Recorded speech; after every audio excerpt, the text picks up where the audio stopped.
ang islog-islog technique sa chess. 2 games ang i-analyze nating patok na naganap sa round number 9. Unahin natin sa laban nila World Champion Gukesh and Leon Mendonca. Nag-E4, E5, Knight F3, Knight C6, Bishop B5, Roy Lopez ang pinasok, Bishop A4, Knight F6, nag-castling, bookline, B5, Bishop B3, nag-Bishop C5. Ayan, okay, para makontrol kagad at may pressure sa F2, nag-A4. Okay, para pressure kagad sa queen side, lumilihis talaga ang Torre dyan kasi kakapturin po yan eh. At nag-D3, depensa lang sa E4, at nag-D6 para may control na ang bishop, nag-Bishop G5, nilabas kagad para magbigay ng pressure pin, at pinaalis, kakainin mo ba yung knight na yan o umatras lang, maintain lang ang pin, sinundan dito ni Mendonca at nag-Bishop G3. Ang bigkas po nila dyan, Mendonca eh. Pero sa atin, Mendonca yan eh, di ba? O maki-Mendonca na lang tayo. Nag-castling mga kamatsas, kahit na nakaangat na yung King Shield, kinaslingan pa.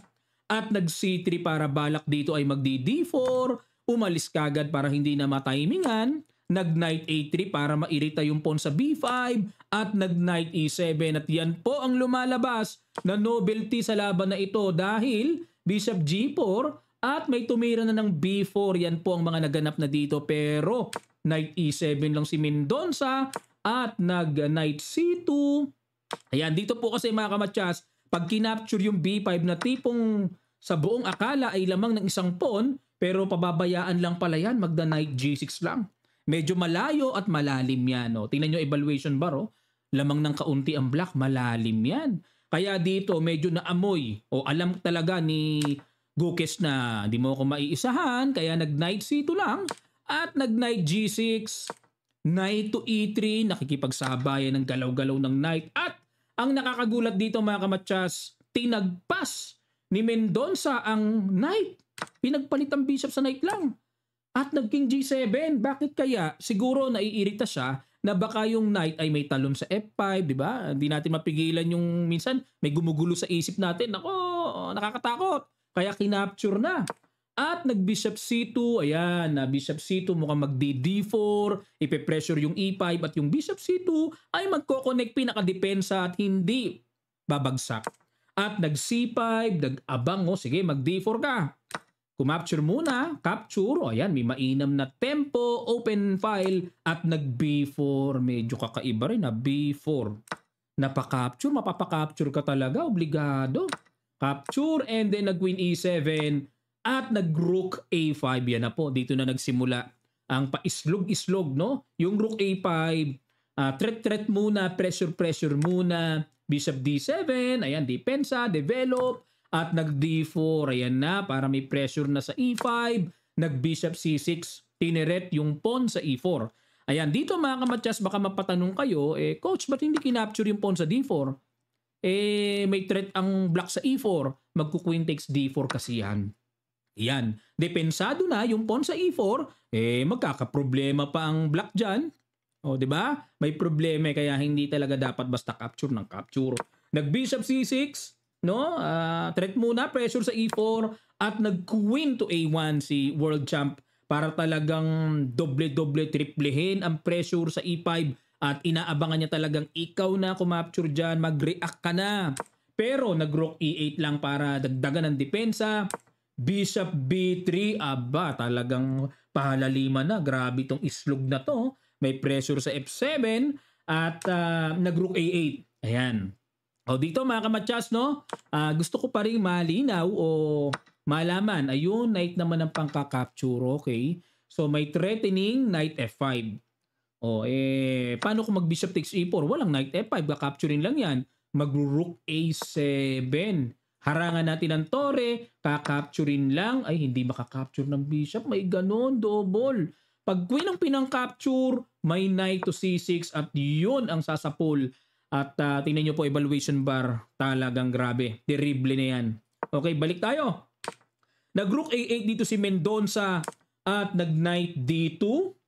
Okay, extra support sa E4 at nag-Rook F8. Ayan, kasi di makagalaw yung Knight Gustuhin mang capturein pero di pwede dahil may tagpas doon sa F7 kaya dinipensahan muna ni Mendonca At nagbabalak na siyang capturein ang pawn sa e4 at dito nag-decide na si Gukes na hindi na pwede.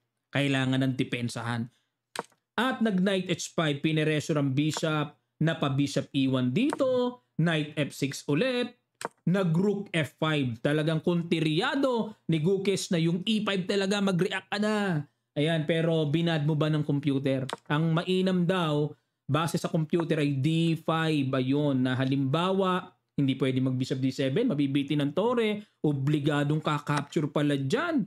Bishop a5, tapos bishop d7, and magbi-bishop d3 at iislog-islogan mamaya yung b-pawn hanggang sa ma-pressure. Yan ang mga diskartiyan. May strong pass pawn pa ang puti. Okay, balik tayo. At nag-rook f5 si Gukes. Rook takes a5, b takes a5. Yan talaga, no? Para may pass pawn. At nag-rook e8. Ayan, tamang duda rin si Mendonça na baka mamaya may mangyari nga sa e5. O yan, talagang todo depensa. At nag-d5. Okay, nag-decide na si Gukes, kailangan ko na i-close. Ang tagal ng e5 na yan. Bishop d7, bumalik sa f2, at nag-bishop to c8. Ayan, binad mo ban. Pero siguro nape-pressure si Mendonça na yung mag-progress yung a-pass pawn no? Dapat daw po ang tira is h5. Gawa na pala ng something. Kailangan ko counter sa king side. Okay na, hindi na-realize yan ni Mendonça ang ginawa niya is bishop c8. Knight to f1, islog. Nag-queen a7, pressure threat. Nag-queen a3 para malayang makaalis ang knight. Nadepensado ang pawn sa e3 at nag-rook d8. Ngayon kasi, depensa na, may atake pa. Dinipensahan ngayon ni Mendonça. Pangalawa na dalawang sunod O hindi pala, meron palang palaman na queen a7 bago mabad mo ulit. Dapat daw po ang tira is knight to g4. Ayun, atake. Pag rook f3 and queen c5. Okay, yan ang gusto ng computer. Pero nag-rook d8, bishop b4. Doble attack. At nag-knight e8, tinipensahan. Knight g3, ayun. Yan ang problema dito sa ganitong klaseng pawn structure. May mga tasbu-tasbu. May mga butas At nag-knight e7, bishop to d1, islog-islog. Yan ang mga binibiling mga pang-inip moves. So, hindi na rin alam ni Mendonça kung anong gagawin niyang forma rin Bishop e2, threat yung pawn, dinipensahan, and nag-bishop d3, grabing mga kunat-kunat, tsaga-tsaga. Knight f6, rook c2, ayun. Hindi makuha sa f-file, lipat naman dito sa c-file, magro-rook c6, nag-bishop d7, inagapan dahil talagang pupunta ang tore dyan. Pero, napagalitan na naman ng computer engine. Dapat daw po ang tira ay h5. Kahapon pa ang h5, ba't di mo ginagawa? Batil. Joke lang. Sa atin kasi tao, kaya sabihan ng, hapon pa to batil naman ito. Ganyan ang kantsawan sa Pinoy Balik tayo mga kamatsas. Nag-bishop d7 para hindi makatungtong. Yun nga lang mga kamatsas, dito po ay may napakainam na very realistic na banat dito na ginawa ni Gukes. Pakiguess nyo sa ilang sandali lang, tutuloy kagad natin. Start!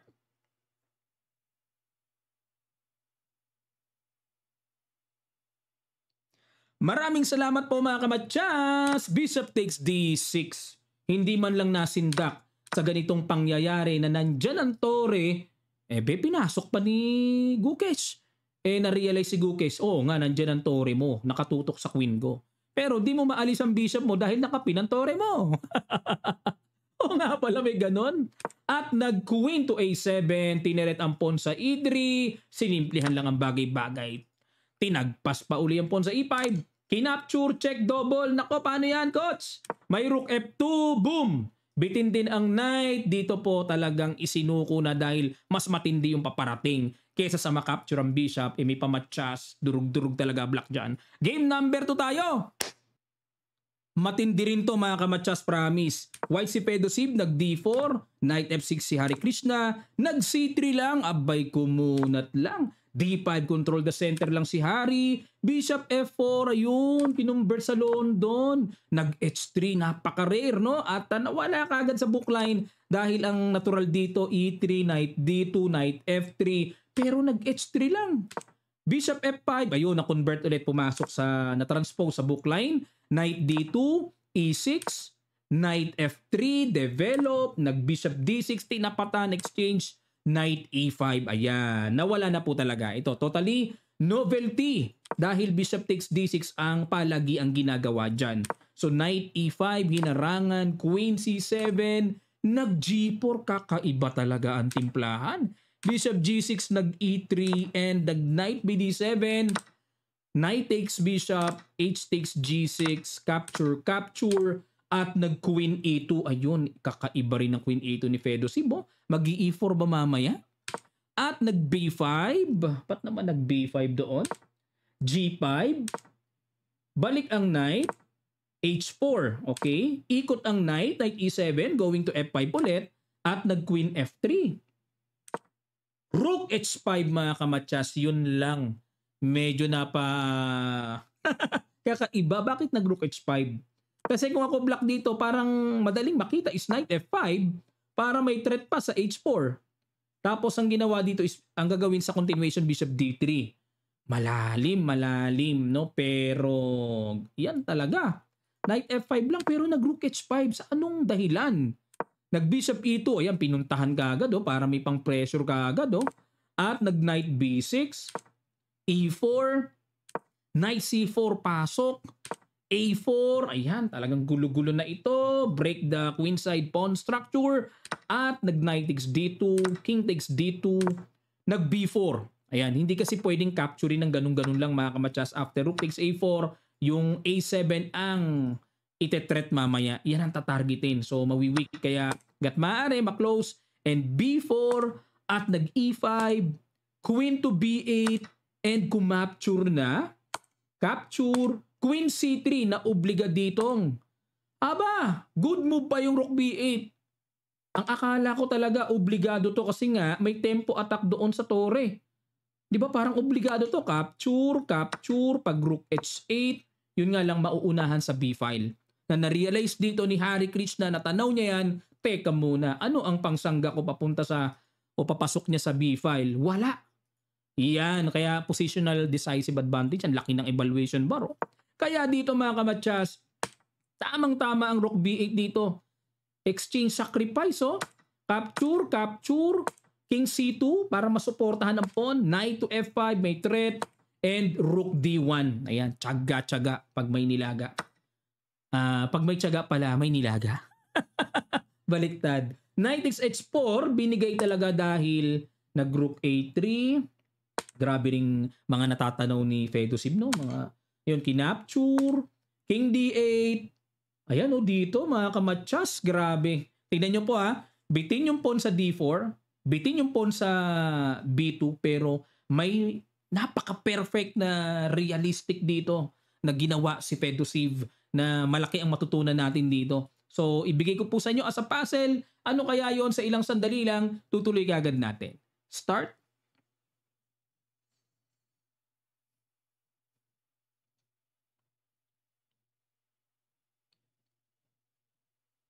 Maraming salamat po mga kamatsas, no? Congrats sa nakakita.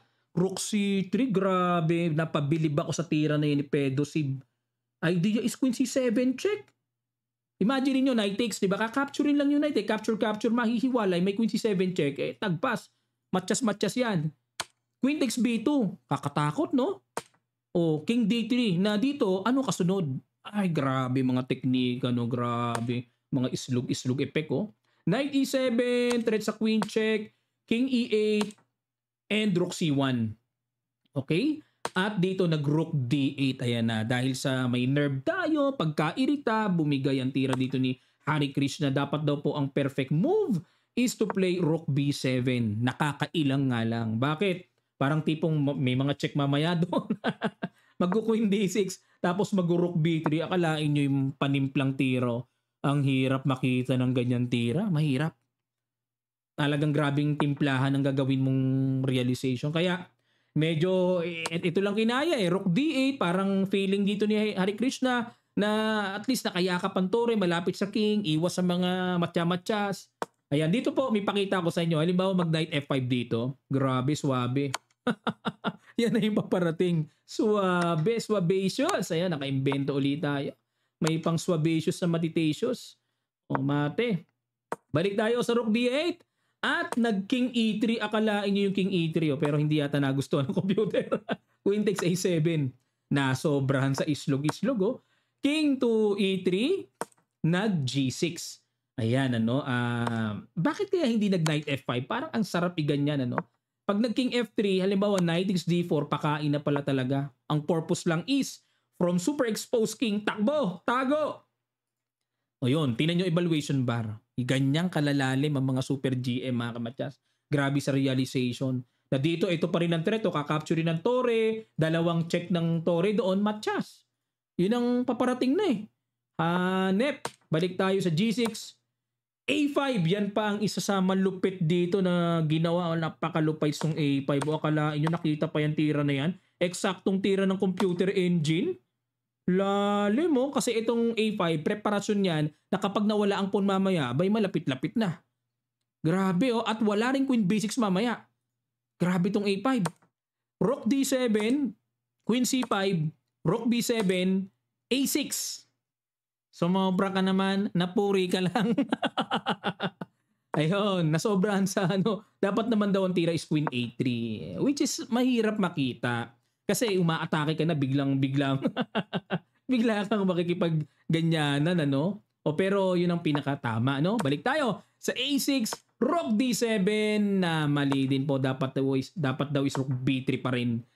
Yan pa rin para di makagalaw talaga ang Torre. Pero nag-rook D7, queen A3 nakita na ni Fedoseev. Queen B6, queen A4 pin. Knight F5 check, King D3, so hindi makapture yung D4, King F8 umiwas na. Ayan, yan ang palaisipan. Ano mangyayari? Pag kinapture to, kakapture dito yung black, syempre, di ba? May tabla ba o wala? Yan ang palaisipan. Pero dito mga kamatyas, akalain nyo, perfect nakita ni Fedoseev. Tira ng computer, rook B3. Paalisin muna ang Torre. Nagkaroon nga lang ng pagkakataong makadepensa. Pero para sa kaliwanagan natin, pag kinapture ang libreng Torre, queen takes D4 at kapag nag-king C2, queen takes F2 and king B3, tamang bluff lang pala. Winning pa rin. Pag kinapture yon, queen A4, winning pa rin pala. Pero syempre na pe-pressure si Fedoseev, baka mamaya tamang duda rin siya, baka mamaya biglang magka-perpetual Kaya naniguro muna rook B3 muna para malinis. Pinauwi ang reyna doon.